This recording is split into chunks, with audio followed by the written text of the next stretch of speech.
the next year, we had 1995, and this is another. I had this. There's a lady who's been in the scene for a while. She was a burlesque artist who I was particularly impressed with. And I asked her if she would be Queen of Krewe du Vieux, and so Gio, as your stage name is, agreed and accepted, and there was a video made that year that contrasted the old line styles of the old line Mardi Gras crews and their style of doing things, and then Krewe du Vieux.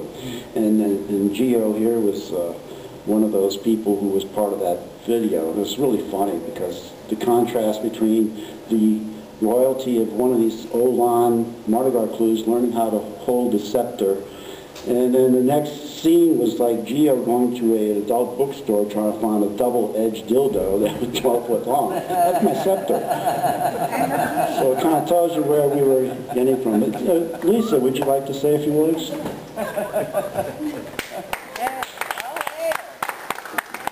Well, the theme that year was unnaturally New Orleans, and since I'm not originally from here, it was fitting, although I had no idea what the process was for coming up with themes or royalty or anything.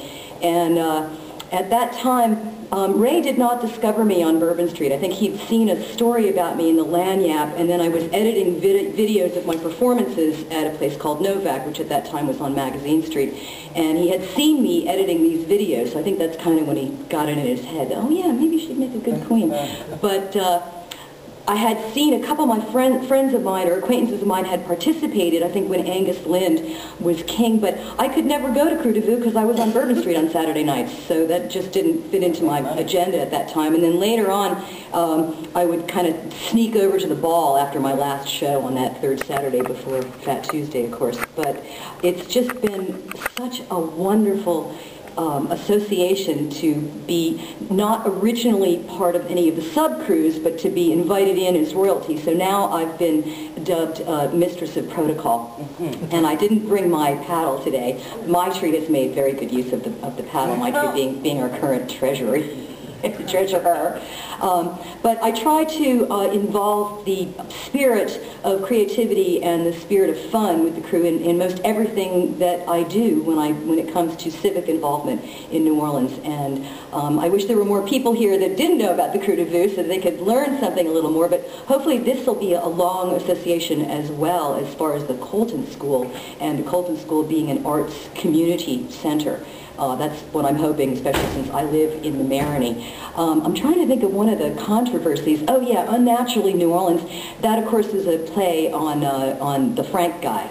Frank Davis. Frank Davis, right, because I don't think he's prepared to be royalty for Krewe du Vieux. I don't think his sense of humor is quite as expanded as is necessary. But as we continue year by year, things seem to get maybe a touch more organized because now there's so many people and the crew is limited to 900 of the sub-crew members with 17 sub-crews.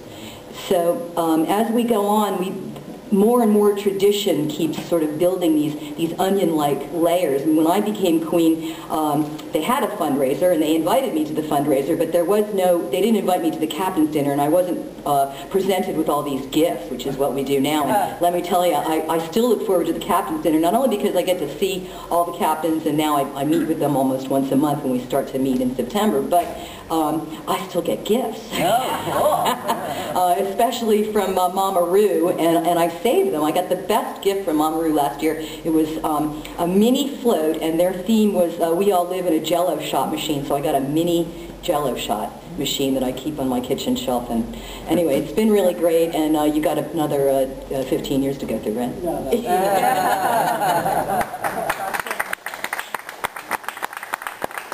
Thank you, Gio. It was really a pleasure working with you that year. So in 1996, I'm still trying to quit, and it was our 10th anniversary, 10 years. Krewe du Vieux achieves decadence. And there was another fellow I noticed in the area, Ronnie Burgess. I thought he'd be a good king, you know, another yat. It's about time we had a yat, you know. We had a New Yorker, time for another yat, you know. So he agreed, and Lynn Jensen was his queen. And it was our 10th anniversary. It was a big thing. It was, the Iguanas played at a warehouse on the Convention Center Boulevard. It was cold as fuck. It was 15 degrees with a north wind at 30 miles an hour. It was cold. But when we got in this place, it warmed up very quickly. Yeah. We had no heat, but didn't need to. It was a low ceiling and body heat alone. People were stripping and taking off their clothes because it was so hot. And they were surprised when they opened the doors. It was cold. Okay, the next year was something that we kind of dreaded. We were the Saturday before the Super Bowl. This is what killed the clones, among many other things, but we were kind of concerned that they may shut us down because they may not want to see what we do and have national media, that sort of thing. So, but at the time we were still under the radar. They didn't really figure out that we were there. We were not 900 at the time. We were more like about 500 or 600. And so that was the year the city was full of Green Bay, Wisconsin people. Right. Cheeseheads, yeah. Wisconsin knew all about us. But for some reason, we applied for the permit, they granted it, and then we didn't do a lot of advertising that year. But I thought, who could we have as king for a sports event, basically? And first thing I thought of was Black Cat Lacombe, who was the guy who ran the numbers at the racetrack, a legendary fellow in the city of New Orleans. He had passed away a couple of years earlier. And so, who's next? I said, Buddy D. Had to be. So we asked Buddy Deliberto if he would be king, and he said, yeah. Except, he had to get some help.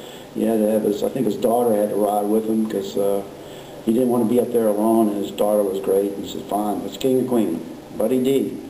And one of my most treasured stories was that I was in a van taking Buddy D to the parade lineup. And in the van was Ronnie Burgess and Angus Lynn. And I had the 3 yachts of Krewe du Vieux in the same place at one time. And all I could do was just listen. It was music to my ears the way they spoke. And then even though I couldn't get Black Cat Lacombe, when Buddy D started railing out the numbers and the odds and all that, I said, I have my Black Cat Lacombe. This guy knew his odds, and he knew how that system worked.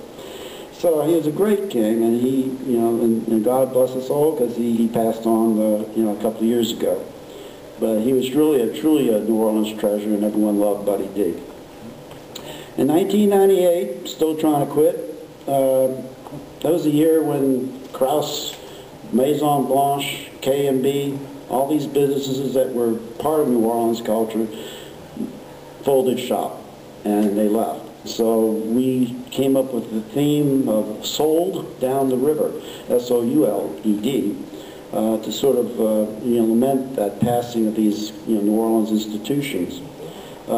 And with Soul Down the River, I thought the Soul Queen of New Orleans would be good. So we asked Irma Thomas to be queen, and she graciously accepted. And we also had Marcia Ball and Tracy Nelson. They were releasing a CD at the time, where all 3 of them were on the CD.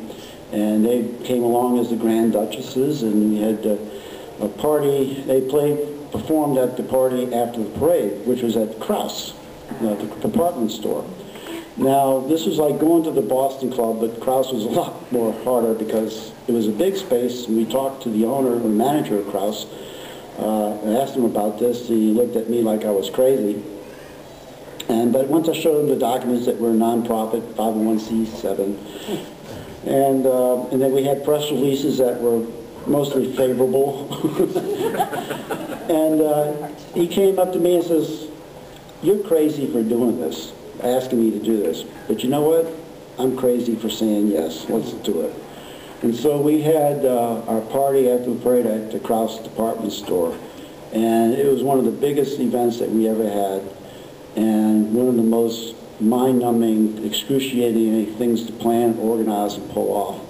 And that was the one that killed me. To put that thing on with everything we had to do was just, I just think about it, get tired. But we still had permits to get, and they ended up, City Council ended up Saturday calling it Krewe du Vieux Day. It was a proclamation, I still have it, in order to get away from getting a sanitation permit. It's the only way we could do it. So we had Krewe du Vieux Day one year. But after that, there was no coal burning, no smoldering ember. It was cold done, and I quit.